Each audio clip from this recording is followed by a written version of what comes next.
বাংলাদেশের এই বর্তমান পরিস্থিতিতে আমরা যে রাজনীতি করছি, আমাদের প্রিয় নেতা জনাব তারেক রহমান উনি কিন্তু মানুষের কল্যাণে রাজনীতি করতে চাচ্ছেন এবং করছেন। আপনারা এটা খেয়াল করবেন, যেখানেই কোনো সমস্যা হচ্ছে, কোনো দুর্ঘটনা ঘটছে, উনি নিজে এখানে যোগাযোগ করছেন, তাদের পাশে কিন্তু থাকার চেষ্টা করছেন। আমরাও কিন্তু আপনাদের পাশে আজকে এখানে একটু ক্ষুদ্র প্রয়াস নেওয়ার চেষ্টা করছি।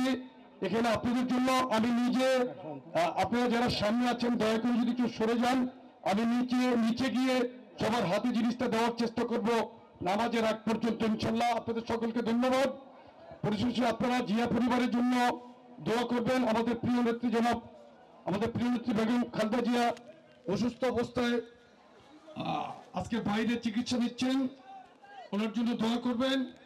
আর আমাদের বিএনপি ভারপ্রাপ্ত চেয়ারম্যান জনাব তারেক রহমানের জন্য, পরিবারের জন্য দোয়া করবেন। আপনারা আপনাদের সকলের সুস্বাস্থ্য মঙ্গল কামনা করে আমি আমার বক্তব্য শেষ করছি।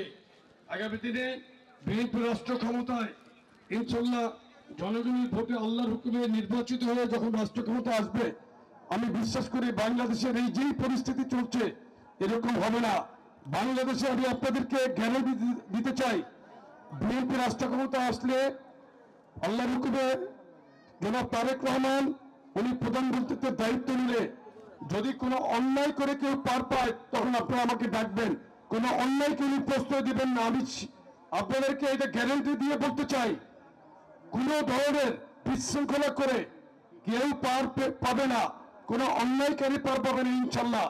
উনি প্রত্যেকটা ব্যাপারেই কিন্তু সজাগ দৃষ্টি রাখছেন। এখন কিন্তু রাষ্ট্র ক্ষমতায় আমরা নাই, এখন প্রশাসনে আমরা নাই, কিন্তু বুঝতে হবে আমরা নির্বাচন কেন চাচ্ছি। মানুষের জনগণের অধিকার আদায়ের জন্য আমরা নির্বাচন চাচ্ছি। নির্বাচনের মাধ্যমে জনগণের ভোটের অধিকারের মাধ্যমে যখন কেউ রাষ্ট্রীয় ক্ষমতা আছে তখন তার জনগণের প্রতি দায়বদ্ধতা থাকে, তাকে জবাবদিহিতার মধ্যে থাকতে হয়। আওয়ামী লীগ গত 3টি নির্বাচন করেছে, ভোটবিহীন নির্বাচন করেছে, রাতে ভোট করেছে, ডামি ভোট করেছে, আর দেশে গুন্ডাতন্ত্র চালু করেছিল। এই নারায়ণগঞ্জে আওয়ামী লীগের সন্ত্রাসী বাহিনীরা যেই অত্যাচার করেছে, শামীম ওসমান সহ শামীম ওসমানের পরিবার, অয়ন ওসমান, আজমেরি ওসমান, শাহ নিজাম এবং তাদের যে দোসররা এই এলাকায় যে গুন্ডামি করেছে, বিএনপি রাষ্ট্রীয় ক্ষমতা আসলে কেউ পারবে না ইনশাল্লাহ। আমরা অবিলম্বে নারায়ণগঞ্জের প্রশাসনের কাছে অবিলম্বে দাবি জানাই, আওয়ামী লীগের ফ্যাসিস্টদের যে সহযোগী সন্ত্রাসী ক্যাডার বাহিনী যারা এখনো নারায়ণগঞ্জে বিভিন্নভাবে অবস্থান করছে তাদেরকে অবিলম্বে আইনের আওতায় আনতে হবে।